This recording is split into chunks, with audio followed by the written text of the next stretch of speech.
we have started experiencing economic freedom, though quite a few people believe that we still need a lot more economic freedom. But in the last 25 years of economic reforms in India, the economic independence that has been given to entrepreneurs have shown that they is and we have all that issues. But when you add everything up, I think entrepreneurs have been the stellar part of Indian economy, and Indian economy is what it is today. The jobs we have created, all of those are what entrepreneurship is all about. And I always want to remind us that one of the key services entrepreneurs perform for the economy is not just add to the GDP, to the profits, to the value creation for the shareholders and the stakeholders, but also they create jobs. And one of the other things we don't do is talk about it enough and celebrate enough. We have a lot of awards for the highest, market cap company or the highest profit company, and all of those we get the list. We never talk about which company created how many jobs. And all of you have created a lot of jobs. I think we should all pat ourselves on the back. Like, I feel very proud about not the fact, thank you, not the fact that our profits have crossed 1,000 crores or our assets have grown to 50,000 crores, but we employ 11,000 people directly, and we employ maybe another 8-9,000 indirectly through contract and housekeeping and all that. The fact that you can create 20,000 jobs, that if the company called Edelweiss exists, it does create 20,000 jobs, which actually feeds 80,000, 100,000 people and give them a good quality of life and allows them to experience all the good things about India, is itself a big achievement. And I'm sure each and every one of you has created a lot of jobs, and I think that has been one of the biggest achievement and the biggest contribution that entrepreneurs make to the economy. Because I think more than any NGO, more than any other social service, the biggest social service you can do is create meaningful, productive jobs for people. And as part of the role of the chambers, we have to continue to do that, because from time to time we forget it, but the government also forgets it. So when we talk about the role of the chambers, one of the things that we have been doing at FICCI all the time is talk to the government and remind them that encouraging industry, giving more economic freedom and choices to the industry will not only result in more tax revenues and other things, but will also create more jobs. And ultimately the largest problem for India that we all need to collectively solve is how do we create meaningful jobs that create value. If you create jobs that don't add value, so instead of one person doing a job, if 5 people do the same job and the output is the same, then it is not a productive, meaningful job. It's artificial jobs. But those, if at all 5 people are engaged, your output should go up by 5 times. So creating jobs which create productive output is what is also the onus on all of us. And as the chambers, we need to constantly speak about it, because one of the other things that happens in India from time to time, and it also happens everywhere else in the world, is there is the trust between the government and the industry keeps on getting frayed from time to time. And I've seen that as one of the biggest challenges for the chambers is to maintain that trust with the government and the industry, because though industry and government are two sides of the same coin of the economy, what we call the economy will not be driven unless the government and the industry works in tandem with each other. And I've seen that, and I saw it again today. A lot of you are very fortunate, because the state government that you have, Telangana, is actually doing a lot to encourage entrepreneurs and making it much easier to be an entrepreneur in this state. And eventually that is the kind of relationship we need between the government and the industry. And part of our role in the chambers is to maintain trust, to build trust constantly. And a lot of the trust comes through communication, through engagement, through dialogue, through understanding each other's issues, because government issues are also something we need to understand. So chambers are not a lobbying force. They are a catalyst. They are catalyst between the industry, the entrepreneurs on one side, and the government on the other side. And I think earlier the role of chambers was to lobby on behalf of the members. A long time ago, I think that has gone away. Increasingly, we are a channel of communication between industry and the government, and it is a two-way communication.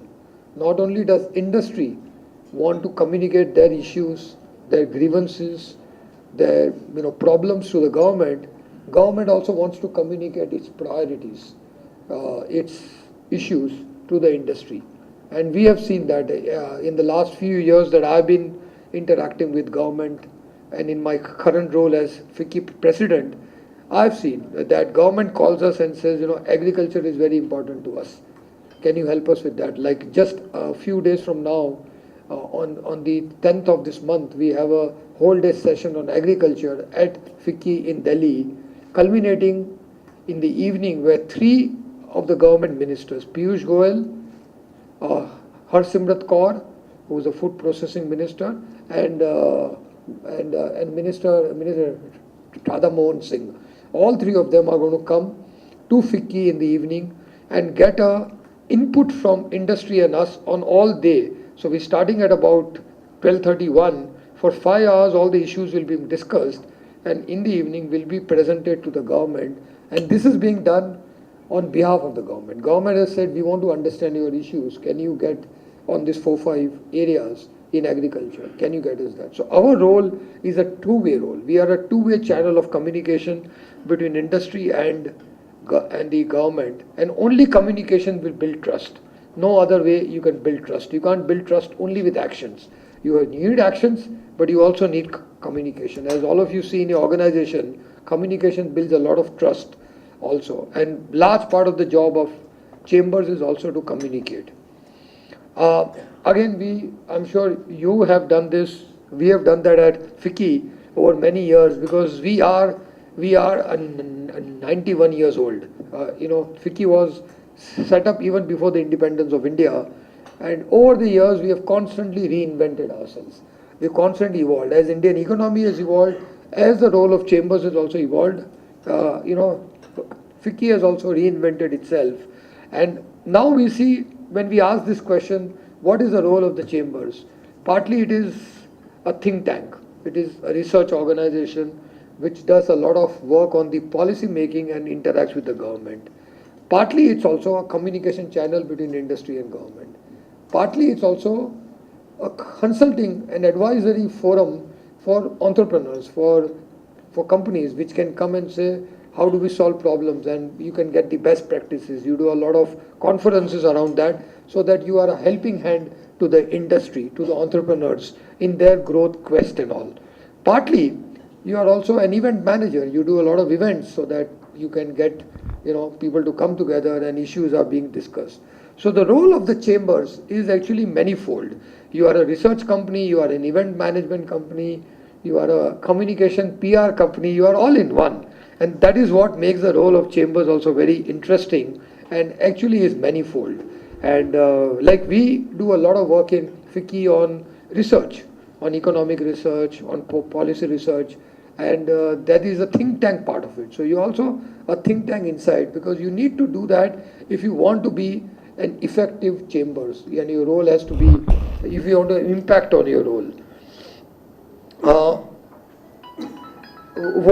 What we have also seen is that the role of chambers is also to set standards. And one of the important things that are happening in India is all the reforms that are going on, the reforms of GST and insolvency, bankruptcy code, and this entire bank NPA cleanup that is going on, the real estate laws that are changing. All these are going to make Indian economy much stronger, much more powerful, and much more growth oriented. I've seen that 25 years ago when India was opening up, and 21 years ago when we started Edelweiss, the Indian capital markets were being reformed. We had got SEBI, we got NSE, we got foreign investors coming into our equity markets. The entire stock market infrastructure, what it was 25 years ago to what it is now. We used to settle trades. So if you understand that after you buy and sell, the trade settlement at that time used to be after 45 days. Now we do it in 2 days. And actually the infrastructure is there to do it on the same day. It's just that the banking system can't handle the the financial transactions. The capital market, stock market infrastructure you can trade in the morning and settle the trade in the evening. So we have come a long way. So all these reforms are good for India. I mean, we have to, I can tell you GST, IBC, real estate, all these are going to transform the economy. And in fact, that's why I'm very confident that what we have seen in the last 25 years is not only will that repeat, but actually the coming 25 years will be actually better than that. Because a lot of these reforms are taking roots out there. But along with reforms are always hard to handle. Because again, any change is always going to be, disruptive in the short term. And any change has a cost and benefit. There is a short-term cost and there is a long-term benefit. And we as the chambers have to be engaged with our members and with government to see that the cost is contained and the benefit is expanded. And I think this also requires change in culture, change in habits. So we at FICCI are very have been engaged with the government to say that people who are economic offenders, people who have stolen money, who have frauded and all, the most strict action should be taken with them. We are not here to protect the bad elements of the industry. I think 95% of industry operates with very honorable means, with very clean ethics standards. Most entrepreneurs want to just have a clean structure and work and grow and not want to spend sleepless nights about worrying about tax and worrying about everything else. But a lot of, though either people are forced to do, because even if there are in the industry 10 people are doing good and only one person comes and evades tax, and as a result of which he can undercut on prices, the other 10 to survive will also have to compete on those grounds. And hence we have to constantly set standards that we do things in a clean way, in ethical way. We have a lot of stakeholders. Not only the owners of the company are the stakeholders, the employees are stakeholders, the consumers are stakeholders, the government is a stakeholder, the society at large is also a stakeholder. And we as industry have to understand that we are no longer what is to call that, shareholder capitalism, where all objectives are to serve the shareholders only, is no longer valid. We have now moved to what is called stakeholder capitalism. And you have to work for all stakeholders, not just for the shareholders only. The shareholders are important part because they give you capital, they give you risk capital, they want return on that. That is very important. But your employees, your customers, your government and the society as large are also stakeholders. So the role for businesses and entrepreneurs has got more complex. We don't have only one set of stakeholders we have to have to look after the interests. We have many stakeholders. And as a result of that, the chambers also need to help companies do that, help actually define the ethical standards. And I think all this what we have in India, khacha, pakka, cash, all that slowly has to go away. GST will force it, but all those habits have to change because that is the only way an economy can grow and that is the only way a company can grow. So I think at some point of time, these changes are being forced upon us, but they're also good for us. And a lot of this change, though it is being forced, is going to make us stronger and make the economy stronger. And I think we should help our constituents to also understand that. The last thing on emerging economic scenario, what is also changing very rapidly in India is more than the center, more than the central government, the state governments are now driving economic activity. And as I said earlier, a lot of you are very fortunate because you have one of the more progressive state governments that truly thinks about the industry and business as a partner in growth. It is our role to make sure all states see that. But slowly and steadily, the center of gravity is going to shift from center to the states. And we have realized it. We in FICCI work closely with a lot of the state chambers. Even if you look at GST, if you really study GST is the first constitutionally framed federal body in India. It's actually the only federal body as per the constitution. And this is the only body where the center and the states come together. And the GST Council actually now decides on all the rates, all the tax rates, which items are in the tax rate. And all the state finance minister and the central government finance minister. So the fact of GST, the GST Council is such a big achievement, and I'm always fascinated that we have achieved something so dramatic. We don't have any such body. I think we need a lot more. Like for education, there should be some body where the center and the state in a constitutional framework can come together and agree on issues. We need that on healthcare. We need that on a lot of other, on infrastructure, on our environment management, because the state and the center have to work together. We have no body like that except for GST. So it's a great example. I feel we will have a lot more such constitutionally framed bodies where the center and state can come together. So the reason the states are becoming more and more important is all of you, because ultimately a lot of the activity is happening at a state level. A lot of entrepreneurs operate at a state level, and that is where I must say I must compliment your chambers. Has done a great work. I mean, you have evolved also over the years. I've heard about the history and how old this chambers is, and how we have gone through many avatars, and I must compliment you for that. And the other reason states are becoming very important is because incremental growth in the economy is also being driven by small and medium enterprises. They are the heart of the Indian economic growth, and we see that they are the ones creating jobs.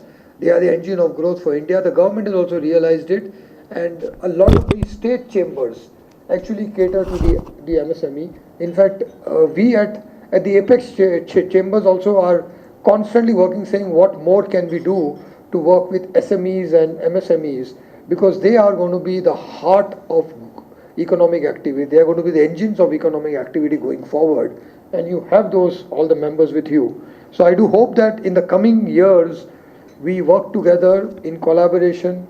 We, as at the Apex chambers, you at the state chambers, and we bring a lot of state chambers together. And this is one of the strengths we have at FICCI, because we are also a federation. The way you are a federation, we are also a federation. And because we are a federation, we have access to a lot of the local chambers. Through them, the members out there, and that is our strength. All of you are our strength, on which we want to make sure that we perform our role very effectively. We continue to grow and add value to each other as we go further on this journey for the next 25 years. So along with that, thank you very much for all your patience and your indulgence to me. Thank you.